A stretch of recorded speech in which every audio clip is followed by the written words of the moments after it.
অনেক দিন ধরেই সৌমিককে আবদার করছি ঘুরতে নিয়ে যাওয়ার জন্য, কিন্তু বেরোবো করেও কোথায় যে যাব সেই প্ল্যান করার সময় দুজনের কারুরই হলো না। তাই বেরিয়ে পড়লাম বাইক নিয়ে, যেখানে দু চোখ যায়। প্রথমে নিয়ে গেল পার্ক স্ট্রিটে। এই এত বড় গ্লাসে দেওয়া আখের রস পুরোটা শেষ করতে পারবো নাকি এই পরীক্ষা করতে। এই বড় গ্লাসটা যেটা আমার হাতে দেখছো, সেটার দাম 60 টাকা।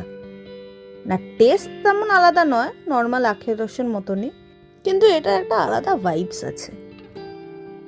দূর, একা মানুষ শেষ করা যায় নাকি? বারবার দিয়ে দিচ্ছিলাম ওকে গ্লাসটা খাওয়ার জন্য। কিন্তু আমার মায়ের হাতের লুচি তরকারি খাওয়ার পরে সৌমিকেরও পেটটা ভার, তাই গ্লাসটা বারবার ফিরে ফিরে আসছিল আমার হাতেই। কিন্তু নিজে না খেয়ে অর্ধেকের বেশি আমায় খাইয়ে দেওয়ার পর আফসোসের আর শেষ নেই। তাই হঠাৎ দেখলাম 20 টাকার গ্লাস নিয়ে হাজির। ছোট গ্লাস 20 টাকা। আহা হা, কি আনন্দ কি আনন্দ! দেবা দেবে দুজনেরই আখের রস খেয়ে আনন্দের শেষ নেই।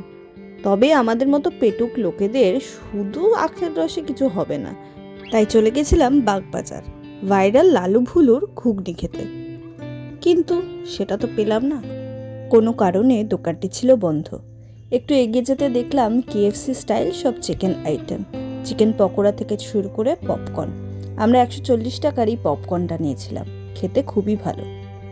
তারপরে সৌমিকের ক্রেভিং হলো ম্যাগি খাওয়ার, তো আমরা খেয়ে নিলাম ম্যাগি। তারপর সেই ম্যাগির দোকানে দিলখুশ দেখতে পেয়ে দিলখুশও তুলে নিলাম। তারপর একটু আগে এগোতে কেসারিয়া চা। চা তো আমাদের নিত্যদিনের সঙ্গী, আর এখন পড়েছে শীত, তাই চা খাওয়ার নতুন একটা বাহানা। ব্যাস, এই চা দিয়েই আজকের খাই পর্ব শেষ হলো। যদিও এরপরে সৌমিকদের বাড়িতে বাকি ছিল ওর মায়ের হাতের পটলের দোরমা আর চিকেন। লাস্টের ভিডিওটা হয়নি। এরকমভাবেই আমাদের পাশে থাকুন, আর সাবস্ক্রাইব করে না থাকলে সাবস্ক্রাইব করে দিন। টাটা।